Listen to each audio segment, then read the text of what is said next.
Hello friends, welcome to RK tutorial. ఈరోజు మనము 31 మే 2024 జరిగినటువంటి టెట్ పేపర్ 1లో వచ్చినటువంటి ఈవీఎస్ బిట్స్ మనము ఒకసారి చూద్దాం. మనము ఎన్విరాన్మెంటల్ స్టడీస్లో ఉన్నటువంటి క్వశ్చన్ చూద్దాం. మనము అందులో భాగంగా మొదటి క్వశ్చన్ చూడండి. మొదటి క్వశ్చన్ ఏముందంటే, ఫస్ట్ క్వశ్చన్,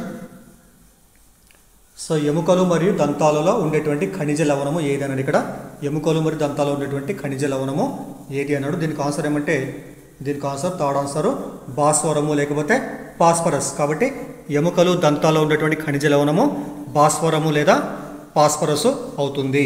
మరి అదేవిధంగా సెకండ్ క్వశ్చన్ చూద్దాము. సెకండ్ క్వశ్చన్ ఏమంటే, కంటి రుగ్మతలు మరియు వ్యాధులకు చికిత్స చేసేటువంటి వైద్యుడిని ఏమని అంటారు? కంటికి సంబంధించినటువంటి రుగ్మతలు అదేవిధంగా వ్యాధులకు చికిత్స చేసేటువంటి వైద్యుడిని ఏమంటారంటే ఆప్థాల్మాలజిస్ట్ అని అంటారు. ఆప్థాల్మాలజిస్ట్ అని అంటారు. మీకు అందరికీ తెలిసినటువంటి విషయం అనమాట ఇది. తర్వాత నెక్స్ట్ క్వశ్చన్ చూద్దాం మనం. తర్వాత నెక్స్ట్ క్వశ్చన్ ఏముందంటే, మనం తీసుకున్నటువంటి ఆహారంలో ఈ విటమిన్ లోపం వల్ల రేచీకటి వస్తుంది. చాలా ఈజీ క్వశ్చన్ ఇది. మనం తీసుకున్నటువంటి ఆహారంలో మనకు విటమిన్ ఏ లోపం వల్ల మనకు రేచీకటి రావడము జరుగుతుంది.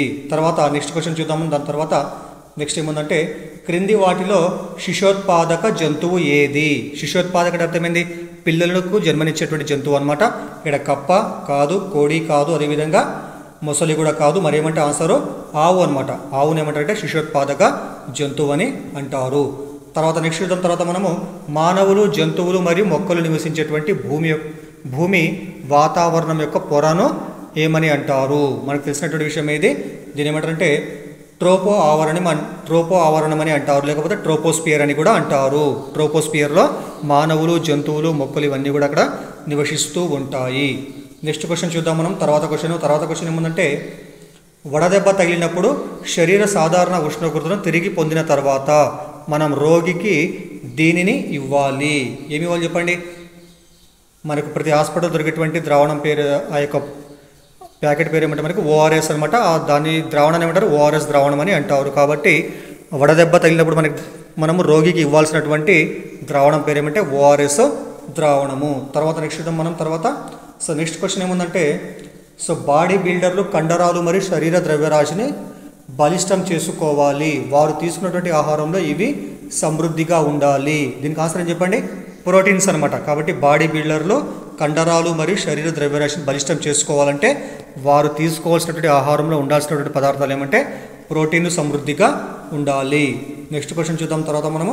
తర్వాత క్వశ్చన్ ఏముందంటే, మొక్క యొక్క ప్రధాన వేరును ఇలా పిలుస్తారు. మొక్క యొక్క ప్రధాన వేరును తల్లి వేరు అని పిలుస్తారు. మనకందరూ తెలిసినటువంటి విషయం ఏది?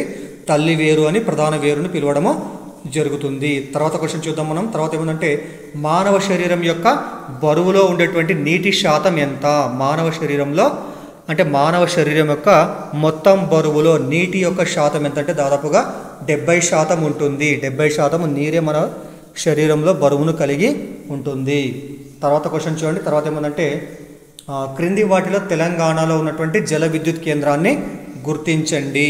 తెలంగాణలో ఉన్నటువంటి జల విద్యుత్ కేంద్రం ఏంటంటే ఇక్కడ మనకు నాగార్జున సాగర్ పవర్ ప్లాంట్, నాగార్జున సాగర్ జల విద్యుత్ కేంద్రం లేదా నాగార్జున సాగర్ పవర్ ప్లాంట్ అనేటువంటిది తెలంగాణలో ఉన్నటువంటి జల విద్యుత్ కేంద్రము.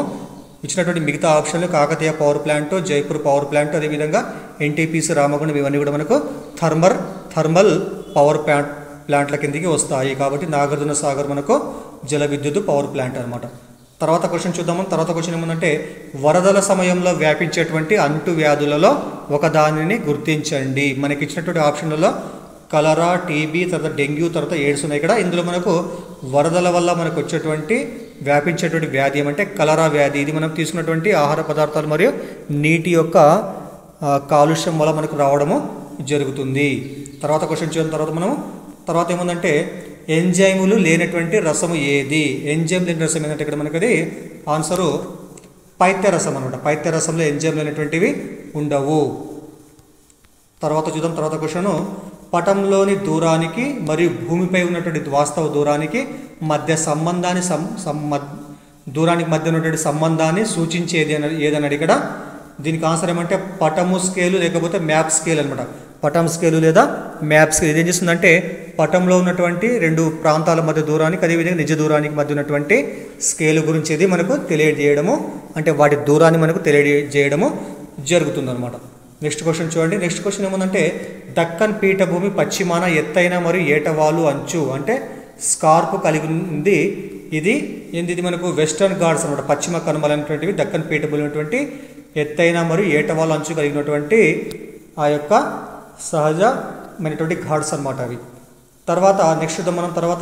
నెక్స్ట్ ఏముందంటే ఎలిఫెంటా గుహల శిల్పంలో ఈ దేవుడు కనిపిస్తాడు. ఎలిఫెంటా గుహల శిల్పంలో ఈ దేవుడు కనిపిస్తాడంటే ఆ దేవుడు ఎవరంటే శివుడు, లార్డ్ శివ అనమాట.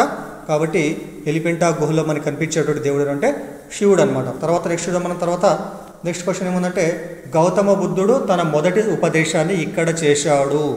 గౌతమ బుద్ధుడు తన మొదటి ఉపదేశాన్ని ఎక్కడ చేశాడు చెప్పండి. అతని సారనాథ్లో చేయడము జరిగింది. ఇది ఉత్తరప్రదేశ్లో ఉంటుందన్నమాట, సారనాథ్ అనేటువంటి ప్రాంతం.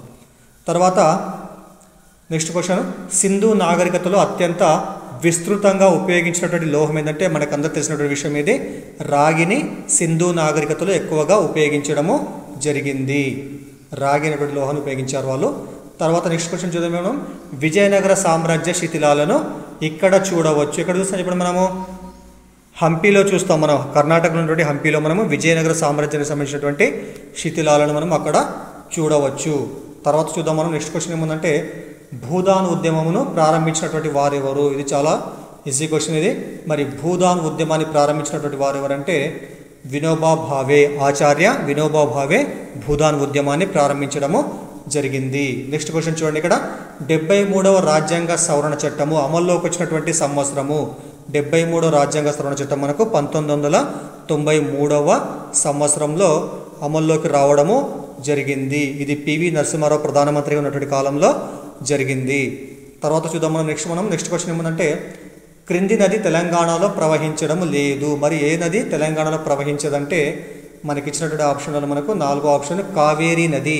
కావేరీ నది తెలంగాణలో ప్రవహించదు. కానీ తుంగభద్ర, ప్రాణహిత, అదేవిధంగా మంజిరా ఈ 3 నదులు కూడా తెలంగాణలో ప్రవహిస్తాయి. కానీ కావేరీ నది మాత్రం మనకు కర్ణాటక మరియు తమిళనాడు ప్రాంతాలలో ప్రవహించడము జరుగుతుంది. నెక్స్ట్ క్వశ్చన్ చూడండి. ఇక్కడ భరత్పూర్ పక్షుల అభయారణ్యము ఈ రాష్ట్రంలో ఉంది. ఏ రాష్ట్రం చెప్పండి?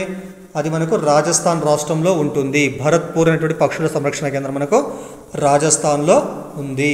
తర్వాత చూద్దాం మనము హైదరాబాద్లో సదర్ పండుగను ప్రతి ఏటా ఈ పండుగతో పాటు జరుపుకుంటారు. చాలా చాలా ఇంపార్టెంట్ ఇది. దీపావళితో పాటు సదర్ పండుగను జరుపుకుంటారు. ఇది ఒక మనకు గిరిజన తెగలు జరిపినటువంటి పండుగ సదర్ పండుగ. ఇది దీపావళి పండుగతో పాటు జరుపుకోవడము జరుగుతుంది హైదరాబాద్లో. తర్వాత చూడండి. తర్వాత క్వశ్చన్ ఏముందంటే క్రింది పంటలలో తెలంగాణలో అత్యధికంగా ఉత్పత్తి చేయబడే పంట ఏది? మనకందరూ తెలిసినటువంటిదే పత్తి పంట తెలంగాణ ప్రాంతంలో ఎక్కువగా ఉత్పత్తి చేయడము జరుగుతుంది. కాబట్టి పత్తి ఆన్సర్ అవుతుందన్నమాట. తర్వాత క్వశ్చన్ చూద్దాం మనము. జాతీయ విద్యా ప్రణాళిక చట్టము 2005 ప్రకారము 3, 4 మరియు 5వ తరగతులకు ఈవీఎస్లో రూపొందించబడినటువంటి ఇతివృత్తాల సంఖ్య ఎంత? దీనికి ఆన్సరు 6 ఇతివృత్తాలను తయారు చేయడము జరిగింది. తర్వాత నెక్స్ట్ క్వశ్చన్ చూడండి. ఇక్కడ క్రింది వాటిలో ప్రక్రియాత్మక ఉపగమం వలన పిల్లలకు కలిగేటువంటి ప్రయోజనాల్లో ఒకటి ఏమంటే ఈ పద్ధతి పిల్లలు పరిశోధకులుగా మలచడానికి సహాయపడుతుంది. కాబట్టి ప్రక్రియాత్మక ఉపగమం అనేటువంటి ప్రక్రియ వల్ల పిల్లలు పరిశోధకులుగా మలచబడడానికి ఉపయోగపడేటువంటి ప్రక్రియ అనమాట అది. తర్వాత నెక్స్ట్ చూద్దాం మనము. తర్వాత నెక్స్ట్ క్వశ్చన్ ఏమంటే తెలంగాణ రాష్ట్రంలో ప్రాథమిక స్థాయిలో నిర్మాణాత్మక మదింపులో పిల్లల భాగస్వామ్యం మరియు ప్రతిస్పందనలు అనేటువంటి అంశము యొక్క భారత్వం ఎంత ఉంటుంది? ఈ భారత్వం మనకు 20% ఉంటుంది. కాబట్టి గుర్తుపెట్టుకోవాలా. తెలంగాణ రాష్ట్రంలో ప్రాథమిక స్థాయిలో నిర్మాణాత్మక మదింపులో అంటే ఏంటి? ఇక్కడ మనకు అది ఫార్మేటివ్ అసెస్మెంట్లో పిల్లల భాగస్వామ్యం మరియు ప్రతిస్పందన అనేటువంటి అంశం యొక్క భారత్వం ఎంతంటే మనకు 20% ఉండడము జరుగుతుంది. తర్వాత చూడండి. తర్వాత ఏమంటే నెక్స్ట్ క్వశ్చన్ ఎలిమెంటరీ స్థాయిలో సాంఘిక శాస్త్రమును బోధించడం ద్వారా సాధించవలసినటువంటి ముఖ్యమైనటువంటి విద్యా ప్రమాణాలు ఏమంటే ఇక్కడ మనకు ఫస్ట్ విషయ అవగాహన, సెకండ్ ఏమంటే పఠ నైపుణ్యాలు, థర్డ్ ఏమంటే సమకాలీన అంశాలపై ప్రతిస్పందించుట, ప్రశ్నించుట అనమాట. తర్వాత ఈ చూడండి. ఇక్కడ ఏముందంటే ప్రశంస మరియు సున్నితత్వం అనమాట. ఇక్కడ డి ఆన్సర్ కాదు. డి ఏముంది చెప్పండి? ఇక్కడ ప్రాతినిధ్యపరచడం మరియు దృశ్యీకరించినట్టు ఇది మ్యాథ్స్తో ఉండేటువంటి ఒక లక్ష్యం అనమాట ఇది. అయితే మనకు 4 లక్ష్యాలు ఏమంటే ఇక్కడ మనకు విషయ అవగాహన, విద్యా ప్రమాణాలు ఇక్కడ ఏమనంటే విషయ అవగాహన, పఠ నైపుణ్యాల, తర్వాత సమకాలీన అంశాలపై ప్రతిస్పందించుట, ప్రశ్నించుట, తర్వాత ప్రశంస, సున్నితత్వం. కాబట్టి మనకు ఆన్సర్ ఏమవుతుంది? ABCE అవుతుంది అనమాట. ABCE మనకు ఆన్సర్ కావడము జరుగుతుంది. తర్వాత నెక్స్ట్ క్వశ్చన్ చూడండి. ఇక్కడ పాఠ్య లేదా యూనిట్ ప్రణాళికలోని క్రింది సోపానము ప్రభావవంతమైన బోధనా అభ్యాసన ప్రక్రియ కొరకు పాఠ్య పుస్తక పరిధిని దాటి ఉపాధ్యాయుని యొక్క సంసిద్ధత గురించి తెలియజేస్తుంది. అదేమంటే ఉపాధ్యాయుని బోధన నోట్స్ అనమాట. అంటే ఉపాధ్యాయుడు సొంతంగా నోట్స్ తయారు చేసుకుంటే అదేందుకు మనకి అతను బోధించేటువంటి ఆ పాఠ్య ప్రణాళిక కంటే కూడా అవుట్ ఆఫ్ పాఠ్య ప్రణాళిక నుంచి చెప్పడానికి మనకు ఉపయోగపడేటువంటిది ఆ యొక్క ఉపాధ్యాయుని యొక్క నోట్స్ మరియు బోధన నోట్స్ అనమాట ఇవి. తర్వాత నెక్స్ట్ క్వశ్చన్ చూద్దాం. నెక్స్ట్ క్వశ్చన్ ఏమందంటే జాతీయ విద్యా విధానం 1986 ఈ క్రింది మౌలిక అంశాలలో వేటిని పాఠశాల స్థాయిలో సాంఘిక శాస్త్ర విద్యా ప్రణాళిక అభివృద్ధిలో చేర్చాలని సూచించింది. ఇదేమంటే ఇక్కడ మనకు ఫస్ట్ ఏముంది? పర్యావరణ పరిరక్షణ ఇది సూచించింది. ఎందుకంటే మనకు అందరికీ కూడా మనకు దానిపైన అవగాహన కలిగి ఉండాలి కాబట్టి పర్యావరణ పరిరక్షణ అందరూ కూడా చేయాలి. సెకండ్ ఏముంది? చిన్న కుటుంబాల భావన ఇది కూడా ఉంటుంది. చిన్న కుటుంబాల భావన. సి ఏమని చెప్పండి? శాస్త్రీయ దృక్పథాన్ని పెంపొందించడం ఇది కూడా ఉంటుంది. సామాజిక అంతరాల కొనసాగింపు ఇది ఉండదు. ఎందుకోసం అంటే సామాజిక అంతరాలు అంటే ఇక్కడ పేద ధనికుల మధ్య అంతరాలు అనేటువంటి సమస్య పోవాలి, కానీ ఆ అంతరాలు కొనసాగింపు ఉండదు కాబట్టి డి ఉండదు. నెక్స్ట్ ఏముంది? ఏముందంటే ఇక్కడ స్త్రీ పురుషుల సమానత్వము. కాబట్టి మనకు ఆప్షన్ ఏమంటే ABCE మనకు ఆప్షన్ కావడం జరుగుతుంది. కాబట్టి ఇక్కడ ఫోర్త్ ఆప్షన్ ABC మాత్రమే మనకు ఆప్షన్ కావడం జరిగింది. సో ఇవి 31 మే 2024 జరిగినటువంటి షిఫ్ట్ 1లో జరిగినటువంటి పేపర్ 1లో వచ్చినటువంటి ఈవీఎస్ బిట్స్ అనమాట. సో మీకు వీడియో ఉపయోగపడితే దయచేసి లైక్ చేయండి, అదేవిధంగా ఛానల్ని కూడా సబ్స్క్రైబ్ చేయండి. Thank you.